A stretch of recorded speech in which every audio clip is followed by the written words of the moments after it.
En este video analizaremos algunas de las características principales de los sistemas de segundo orden subamortiguados. Como ya sabemos, estos sistemas están caracterizados por una función de transferencia en el dominio de la frecuencia como la que vemos a continuación. Los valores que definen esta función de transferencia son ganancia en estado estacionario, retardo por transporte, tiempo característico y amortiguamiento. Sabemos que para un proceso subamortiguado el amortiguamiento vale entre 0 y 1 y se caracterizan por tener una respuesta oscilatoria ante una perturbación de la entrada en forma de escalón. La ecuación que describe la trayectoria de la respuesta en el dominio del tiempo es la que vemos aquí arriba del gráfico. Como podemos ver, la expresión matemática es un tanto compleja, pero nos permite sacar buenas conclusiones acerca de las características del proceso. Primero, vamos a ver que tenemos algunos conceptos que van a determinar la respuesta. El primero es el overshoot, definido como I1 e I0 en la gráfica, donde I0 es la diferencia entre el valor de la variable de salida antes del cambio y el valor que tiene una vez que el sistema llegó al equilibrio nuevamente, mientras que I1 es la diferencia entre el máximo alcanzado en el primer peak y el valor de estado estacionario. También tenemos el decaimiento o decay ratio, que es el valor de los máximos entre los peaks sucesivos, en este caso I3 dividido I1, siendo I1 definido igual que la vez anterior, el máximo del primer peak menos el valor de nuevo estado estacionario, e I3 por otro lado el valor máximo del segundo peak menos el valor del nuevo estado estacionario. Cabe mencionar que en este caso utilizamos valores máximos porque el escalón es hacia arriba, la respuesta es hacia arriba, pero la respuesta podría perfectamente ser hacia abajo en caso que el escalón fuera hacia abajo o que el escalón fuera hacia arriba, pero la relación entre la entrada y la salida fuera de proporcionalidad inversa. En ese caso analizaríamos el punto mínimo, ¿cierto? Porque el sobrepaso estaría por debajo del valor de nuevo estado estacionario. ¿Cuál es la gracia de estas dos relaciones matemáticas? Es que me permiten relacionar estos dos indicadores, overshoot y decay ratio, con el amortiguamiento respectivamente utilizando una simple ecuación.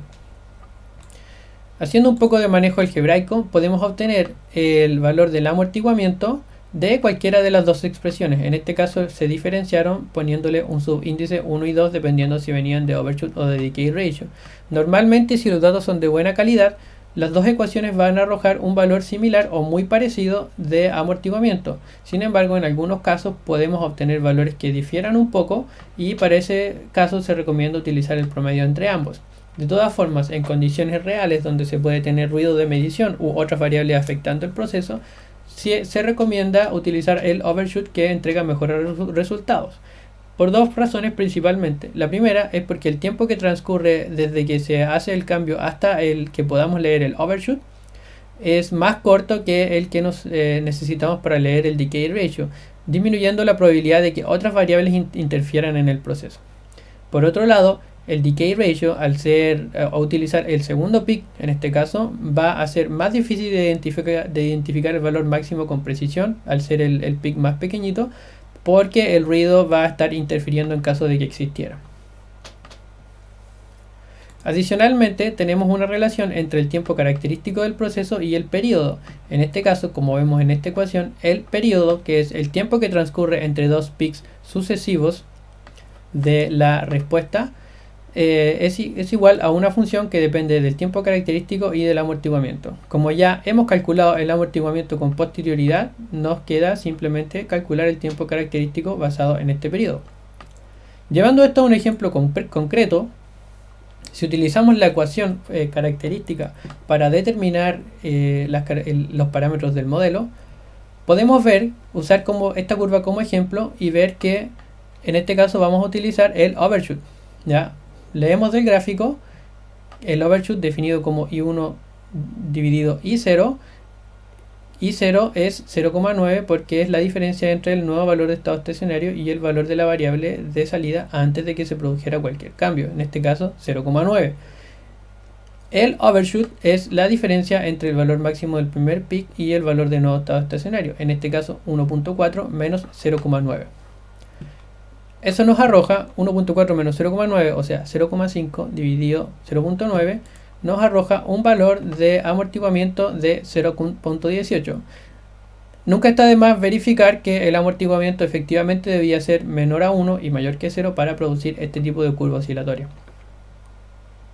Adicionalmente podemos medir el periodo para calcular el tiempo característico. En este caso leemos que el primer peak se produce a los 23 segundos, mientras que el segundo se produce aproximadamente a los 48 segundos.